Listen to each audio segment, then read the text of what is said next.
Hello tech warriors, welcome back. Previous వీడియోలో మనం Python introduction గురించి అండ్ అలాగే ఫస్ట్ ప్రోగ్రామ్ గురించి నేర్చుకున్నాం. అండ్ ఈ వీడియోలో మనం పైథాన్లో వేరియబుల్స్ అండ్ డేటా టైప్స్ గురించి నేర్చుకోబోతున్నాం.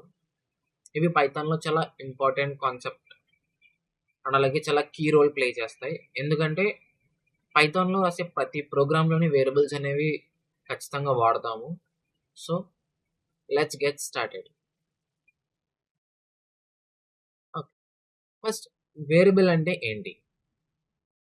వేరియబుల్ అంటే ఏం లేదు, జస్ట్ మీ దగ్గర ఒక బాక్స్ ఉందనుకోండి, ఆ బాక్స్ మీద ఒక లేబుల్ అంటే ఒక పేరు రాశారు అండ్ అలాగే బాక్స్ లో ఒక సంథింగ్ మెటీరియల్ అనేది స్టోర్ చేశారు. సేమ్ వేరియబుల్ అనేది కూడా అంతే.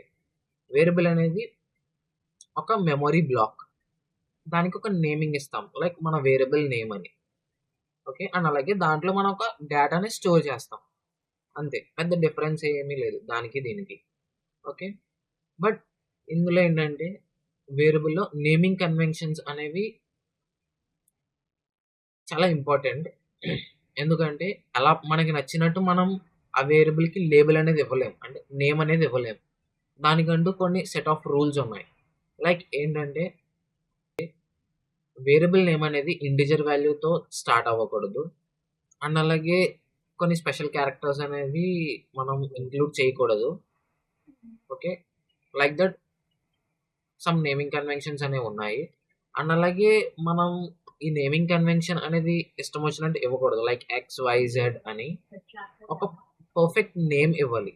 ఓకే, ఇప్పుడు ఒక వేరియబుల్ ని డిక్లేర్ చేసామంటే దాన్ని డిక్లరేషన్ అంటాము, అంటే లైక్ ఒక వేరియబుల్ ని క్రియేట్ చేసామంటే. అండ్ అలాగే ఒక వేరియబుల్ కి నేమ్ అనేది ఇచ్చామనుకోండి, దాన్ని ఏమంటాము? అసైన్మెంట్ అంటాము, like variable name equal to some value. Okay, next మనం ఫస్ట్ వేరియబుల్ ఎలా క్రియేట్ చేయాలో చూద్దాము. ఓకే, ఇందులో ఈక్వల్ టు అనేది assignment operator. Okay, left side ఉండేది నేమ్, లైక్ వేరియబుల్ యొక్క నేమ్. లెఫ్ట్ సైడ్ ఉండేది వేరియబుల్. ఓకే, దానికంటూ ఒక నేమ్ ఇస్తాము, లైక్ ఒకవేళ లైక్ మన నేమ్ ఎంటర్ చేస్తున్నాం అనుకోండి, జస్ట్ గివ్ ఏ నేమ్. ఒకవేళ ఏజ్ అయితే ఏజ్, ప్రైస్ అయితే ప్రైస్, అలాగా. అండ్ అలాగే వాల్యూ, రైట్ సైడ్ ఉండేది వాల్యూ. ఓకే, అండ్ ఈ రెండింటికి మధ్యలో ఉండేది assignment operator which is called as equal to. Okay, okay, ఇందులో 4 ఎసెన్షియల్ డేటా టైప్స్ ఉంటాయి పైథాన్లో బిగినర్స్కి. ఓకే, ఫర్దర్గా వెళ్ళే కొద్ది ఇంకా ఉంటాయి, బట్ బేసిక్గా అయితే this 4 data types are very essential. Okay, first one వచ్చేటప్పటికి స్ట్రింగ్. స్ట్రింగ్ అంటే ఏం లేదు, మన టెక్స్ట్ డేటాని స్టోర్ చేస్తుంది, దాన్నే స్ట్రింగ్ అంటాము. Okay, like hello, hi, bye, like that. Next second one వచ్చేటప్పటికి ఇంటీజర్. ఇంటీజర్ అనేది హోల్ నెంబర్స్ని స్టోర్ చేస్తుంది, like 1 2 3 and so on 100. And అలాగే negative numbers also. Third one వచ్చేటప్పటికి ఫ్లోట్. ఓకే, ఫ్లోట్ అనేది డెసిమల్ వాల్యూస్ని స్టోర్ చేస్తుంది, లైక్ ప్రైస్ అండ్ అలాగే measurements, like for example 3.49 and అలాగే 99.99, like that. Okay, and fourth one వచ్చేటప్పటికి బూలియన్. ఇదేంటంటే జస్ట్ 2 వాల్యూస్ మాత్రమే స్టోర్ చేస్తుంది. ఆ 2 వాల్యూస్ ఏంటి? Either true or false, true కానీ ఫాల్స్ కానీ. ఓకే, వీటిని ఎక్కువ కండిషనల్ స్టేట్మెంట్స్లోను అండ్ అలాగే లాజికల్ ఆపరేషన్స్లోను యూజ్ చేస్తాము. అండ్ నెక్స్ట్ ఇక్కడ ఏంటంటే డేటా టైప్స్ని ఎలా వాడాలి. ఓకే, ఇప్పుడు పైథాన్లో వచ్చేటప్పటికి మీరు ఏదన్నా వేరియబుల్ని డిక్లేర్ చేస్తున్నారంటే ఇక్కడ మీరు డేటా టైప్ అనేది యూజ్ చేయరు. ఆ వేరియబుల్ అనేది ఆ రెస్పెక్టివ్ డేటా టైప్ని అక్వైర్ చేసుకుంటుంది. లైక్ మీరు ఒక వేరియబుల్ని క్రియేట్ చేస్తారు, దానికి ఒక వాల్యూని అసైన్ చేశారు. ఆ వాల్యూ ఎదర్ ఇంటీజర్ అయి ఉండొచ్చు, స్ట్రింగ్ అయి ఉండొచ్చు, ఫ్లోట్ అయి ఉండొచ్చు, బూలియన్ అయి ఉండొచ్చు. బట్ మీరు అక్కడ మెన్షన్ చేయాల్సిన అవసరం లేదు. లైక్ అదర్ లాంగ్వేజెస్లో లైక్ మేము ఎలా డిక్లేర్ చేస్తాం? ఇంట్ variable name assignment operator value, అలా డిక్లేర్ చేస్తాం. బట్ పైథాన్లో ఏంటి? Variable name assignment operator means equal to and value. ఆటోమేటిక్గా ఆ వేరియబుల్ అనేది ఆ డేటా టైప్ని అక్వైర్ చేసుకుంటుంది. ఓకే, ఇక్కడ ఎగ్జాంపుల్ చూడండి. లైక్ నేమ్ అనే దానికి క్యాసవా అని ఇచ్చా, అలాగే ఏజ్ 22 అని ఇచ్చా, ప్రైస్ వచ్చేటప్పటికి 99.99. ఓకే, అండ్ అలాగే ఈ స్టూడెంట్ అంటే ట్రూ. ఇప్పుడు నేను ప్రతిదాన్ని ప్రింట్ చేస్తున్నా, like print name, print age, print price, print ఈ స్టూడెంట్ అని. అవుట్పుట్ ఎలా వస్తుంది? ఇక్కడతో మనం డేటా టైప్స్ అయ్యాయి. ఓకే, నెక్స్ట్ వచ్చేటప్పటికి యూజర్ ఇన్పుట్.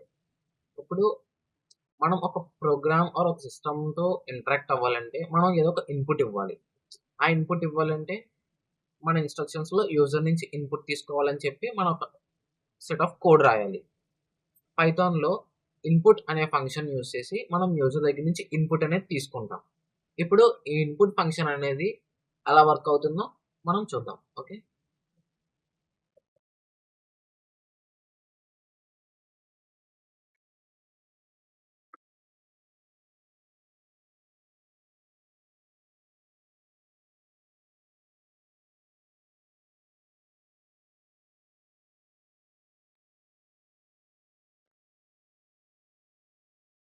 ఓకే, ఇప్పుడు ఈ కోడ్ చూద్దాం. నేమ్ అనేది నేను ఇన్పుట్ తీసుకుంటున్నా యూజర్ దగ్గర నుంచి యూజింగ్ ఇన్పుట్ ఫంక్షన్.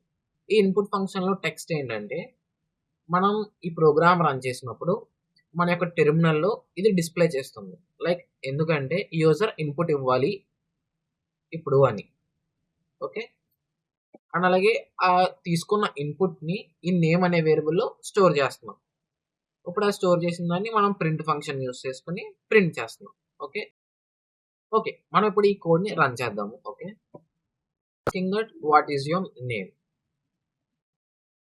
క్యాస్1 నేను ఎంటర్ చేశాను. ఓకే, క్యాస్1 ప్రింట్ అయింది. Okay, like this input function అనేది వర్క్ అవుతుంది. ఇప్పుడు మీరు ఇన్పుట్ అనేది ఒక ఇంటీజర్ కింద తీసుకోవాలి అనుకుంటే మీరు టైప్ కన్వర్షన్స్ అనేవి యూజ్ చేయాలి. ఓకే, వాటి గురించి మనం తర్వాత మాట్లాడుకుందాం. ఓకే,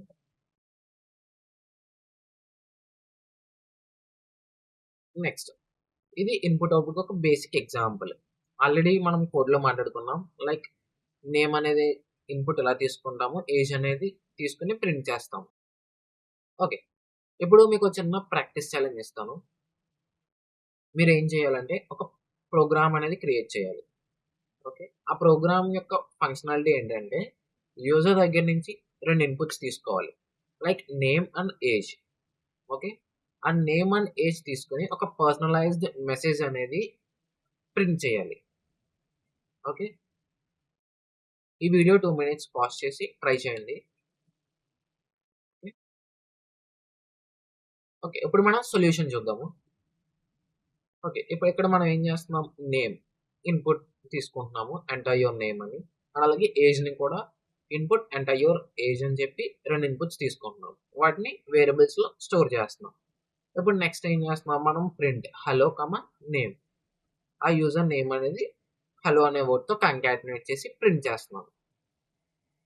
ఈ ప్రింట్ స్టేట్మెంట్లో ప్లస్ ఎందుకు వచ్చిందని మీరు అనుకోవచ్చు. ప్లస్ అనేది concatenation operator between 2 strings.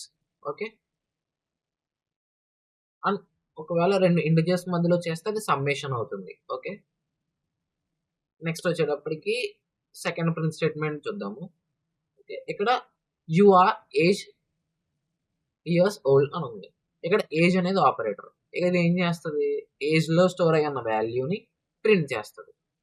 Output ఏమొస్తుంది, యు ఆర్ 20 years old అని వస్తుంది. ఓకే, ప్రోగ్రామింగ్ నేర్చుకోవాలంటే డైలీ ప్రాక్టీస్ చాలా అవసరం. ఓకే, నేను కొన్ని టిప్స్ ఇస్తాను.